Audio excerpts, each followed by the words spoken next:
life well lived, a life well spent. Even in death, the youngest Beatle still keeps inspiring us. What better way to write a tribute than to arrange heartfelt words in a poetry book? Olivia Harrison has announced the release of a poetry book dedicated to her late husband, marking the 20th year since he passed on. We all did not see this coming, but this gesture would forever be imprinted on the heart of every George Harrison lover. What do you think George Harrison's new book would be about? Could some of the poetic pieces be written by him while he was still alive? Or is it all just in memory of him? We'll dive right into this in detail. But before we do so, don't forget to subscribe to our channel for more exclusive content on the Beatles. Let's get right into it. George Harrison, a member of the Beatles, sure lived an impactful life. Born on the 25th of February, 1943, the popular songwriter had quite a lot of achievements before his demise on the 29th of November, 2001. Often referred to as the Quiet Beatle, he was productive and active in the band. Some of the songs he wrote for the group includes Taxman, Within You Without You, While My Guitar Gently Weeps, Here Comes the Sun, and Something. While still with the Beatles, they received an Academy Award for the Best Original Song Score for the film Let It Be in 1971.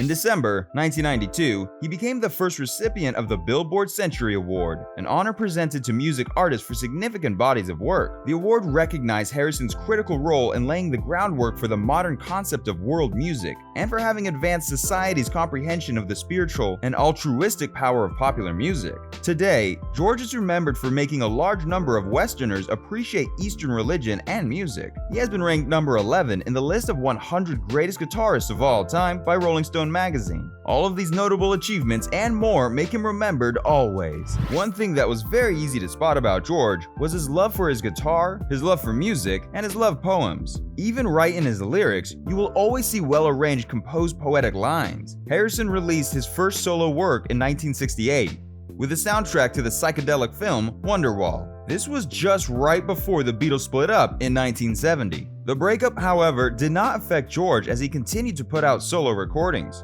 His successful songs include the All Things Must Pass album, which was released in 1970. The album contained lots of songs with a good poetic lineup and arrangement. Songs like My Sweet Lord, Give Me Love, Give Me Peace on Earth, Living in the Material World, released in 1973, Got My Mind Set on You, On Cloud 9, and so many others. Harrison was also a man known for his good heart. In 1971, he staged 2 concerts to raise money to fight starvation in Bangladesh, which later became the prototype for star-studded fundraising events. Apart from music, in 1979, he also ventured into film production and became a founder of Handmade Films. Among the company's production was the Monty Python film Life of Brian, Time Bandits, and Mona Lisa. Harrison was always looking for opportunities to collaborate and share ideas with his colleagues, which explains the love he gets daily. He often appeared on the albums of his former bandmates and other musicians. In the late 1980s, he recorded and performed with the Traveling Wilburys, a musical group featuring Bob Dylan, Roy Orbison, Tom Petty, and Jeff Lynne. While alive, he warmed his way into the hearts of so many, hence the love, admiration, and respect he still keeps getting, though he might be dead.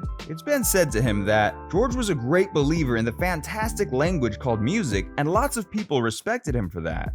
On the 29th of November, 2002, a year to the day after George Harrison passed away, a musical family led by Eric Clapton and other friends like Paul McCartney and Ringo Starr, Jeff Lynne, Ravi Shankar, Tom Petty, and Billy Preston gathered to pay tribute to their beloved friend and inspiration. The concert for George was aged at London's Royal Albert Hall and recently reissued on DVD, CD, and LP formats, allowing for a universal tribute of love for a man whose work and views on life inspired and touched so many.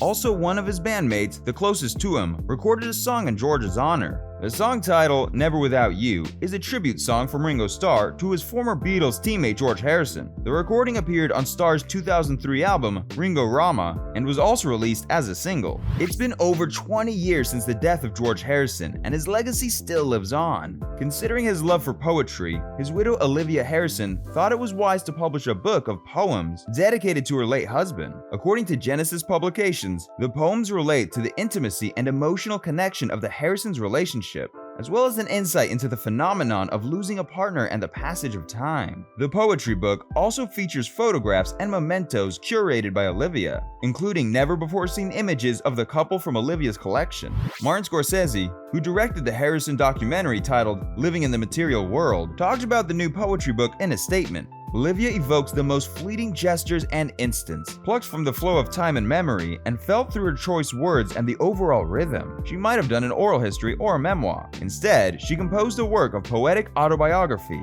It might interest you to know that Scorsese also penned down the introduction for the book, not only in the poem in honor of George Harrison, but it also marks Olivia's entry into the world of poetry. George Harrison's widow is currently a producer on the TV documentary series The Beatles Get Back. She had been writing poetic pieces and now wants to delve into them full time. Olivia was the brain behind the best-selling piece by George Harrison. She penned Living in the Material World, the revised version of I Me Mine, and contributed to the book Concert for her Late Husband. Ever since the demise of her husband in 2001, she has continued almost, if not always, Ever since the demise of her husband in 2001, she has continued almost, if not all of his international aid efforts through projects in partnership with UNICEF. Olivia Harrison is the curator of film, book, and music releases related to his legacy. She represents his voice on the Beatles Apple Corps board and is similarly a director of his charity organization, the Material World Foundation, MWF. Under Down to MWF,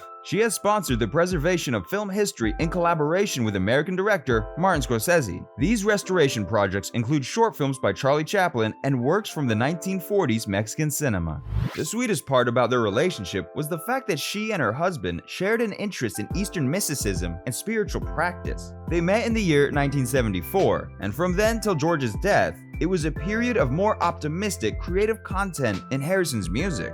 In December 1999, she was truly noble. Olivia overpowered a knife-wielding intruder who had repeatedly stabbed George. She was recognized as having saved her husband's life. Among Harrison's film projects, her production of Concert for George won the Grammy Award for Best Long-Form Music Video in 2005, and her co-production of Martin Scorsese's 2011 documentary, George Harrison Living in the Material World, won an Emmy in the category of Outstanding Documentary or Nonfiction Special. She authored books to accompany both these films, and in 2017 compiled a revised edition of George's 1980 autobiography, I Me Mine. She is the mother of George's son, Dhani Harrison, who is also a musician. She has been actively involved in George's life. That's why she could pour out her heart in a poetry form. The director of the new poetry book, Martin Scorsese, stated that the most fleeting gestures and instants, plucked from the flow of time and memory and felt through her choice of words and the overall rhythm, were beautiful. He suggested that she might have done an oral history or a memoir. Instead, she composed a work of poetic autobiography.